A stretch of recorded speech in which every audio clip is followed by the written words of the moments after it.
What's up, guys? I hope you're all doing well, and thank you so much for popping into my 20th anniversary review for Harry Potter and the Goblet of Fire. The film was released in 2005, and Cinemark just did a few showings of it earlier today. And I've been a lifelong fan of Harry Potter. I reviewed each of the films leading up to Fantastic Beasts. That was 9 years ago. That's the last time I talked about this film on the channel.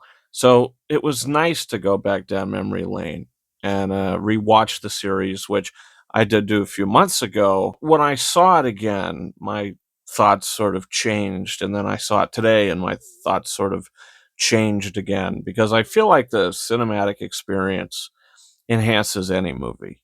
And it enhanced this film for sure because the scope of it. I mean, Mike Newell, the director of the movie, who came in replacing Alfonso Cuarón from the third film, he comes in and he gives this movie such a intense sort of vibe. You know, this film is the darkest film of the series up to this point.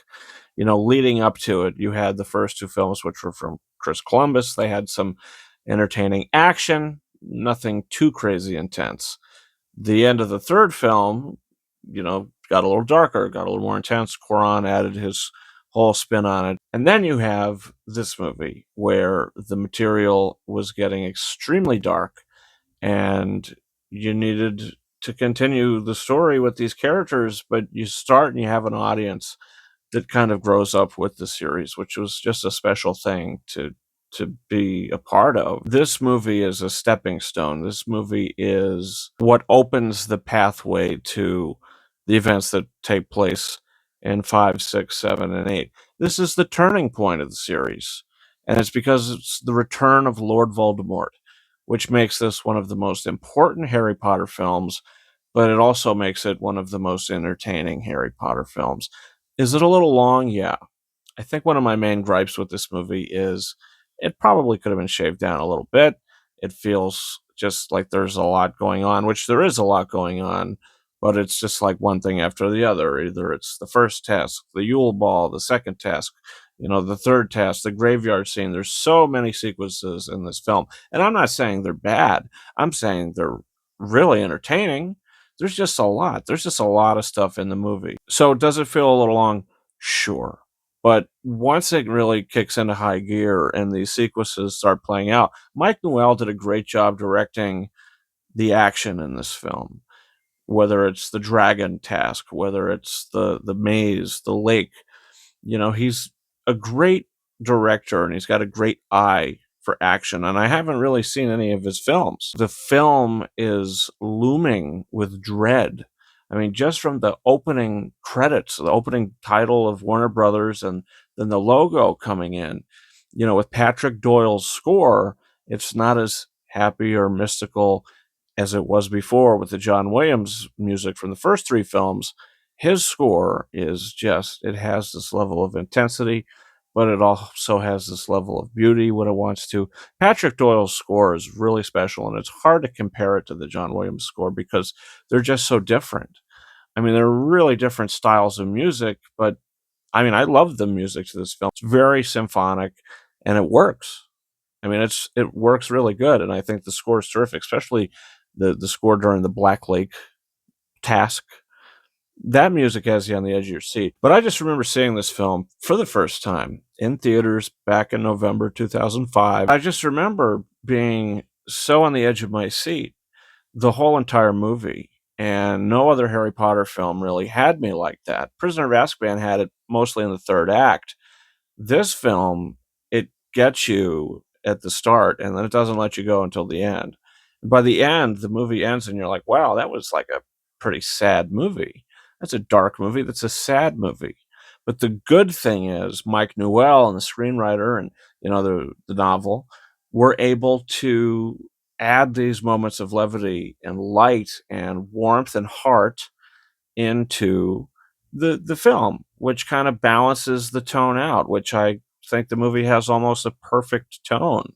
It's just a little too long. It is Harry Potter coming into his fourth year with a weird, terrible sort of mass destruction thing with the Death Eaters that happened at the beginning of the film, which sets his mind in motion and what's going on. So Voldemort looms over him the whole entire film. The nightmares he's having are dreadful.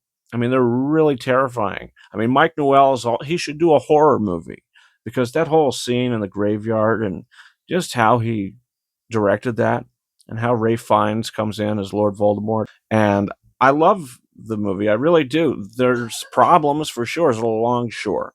Does the Barty Crouch storyline work that great? No. Do you really care about it as much by the end, or is it more like an afterthought?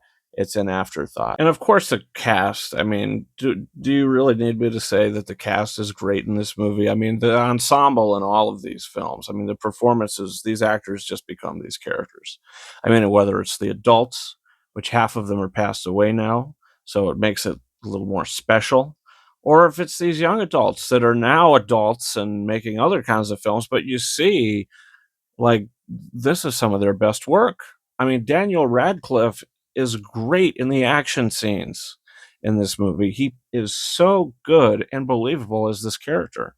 And in this film, he had to bring that physicality to it because he's in danger, a lot of physical danger. The action in the film, that's where this movie works. It's entertainment 101 when the scenes are good. When this movie cooks, it is cooking. But when it's not cooking, the thing is on low burn. This movie is rewatchable. I've been watching it since it came out. This was the first Harry Potter film they did not put on VHS. So I remember having the first three on VHS, and then the fourth one was coming to DVD. So it's like, okay, got to get the other three on DVD, because my mind still kind of worked like that back then. And I like the fact that on all of the spines of the tops of the Harry Potter films, I would say year one, year two, year three. And the weird thing was, with the Deathly Hallows Part 2, they didn't have that at the top of the spine. They had it at the top of Deathly Hallows Part 1. It said Year 7, Part 1. But then the second one came out, and they just couldn't they couldn't do it? I mean, come on. Laziness. I've got the game, the PlayStation 2 game, which, I used to play all the time. This movie, I think, is just a great piece of entertainment, because even when the movie slowed down, you can tell that it was still made with the same care. So Harry Potter and the Goblet of Fire holds up just as much as it did before. And I'm giving the film 4 out of 5 stars. And if I'm going to rank these Harry Potter films off the top of my head, quickly for you, I'm going to give you at number 1, The Prisoner of Azkaban. Number 2, Deathly Hallows Part 2. At number 3, The Sorcerer's Stone. At number 4, The Order of the Phoenix. At number 5, The Goblet of Fire. At number 6, The Half-Blood Prince. And at number 7, The Chamber of Secrets. And number 8, Harry Potter and the Deathly Hallows, Part 1. I just want to say that I think there's not a bad movie in the bunch. It's just how I would rank them, and that changes from time to time. So that's it for me, guys, with this one. Thank you so much for watching. Comment down below what's your favorite Harry Potter film. You can also hit that subscribe button for a bunch of reviews coming in the future, including The Conjuring Last Rites, a big new release coming out. Also, I've got a review for Together coming out, the film that I finally was able to check out on digital rental. So that was fun to do. So be talking about that soon. And guys, you can follow me on Twitter and or X at RyanKing72 and Instagram at KingArises131. That's been it for me. Thank you so much for watching my review for the 20th anniversary of Harry Potter and the Goblet of Fire. Thank you guys so much. We'll see you next time. Over and out.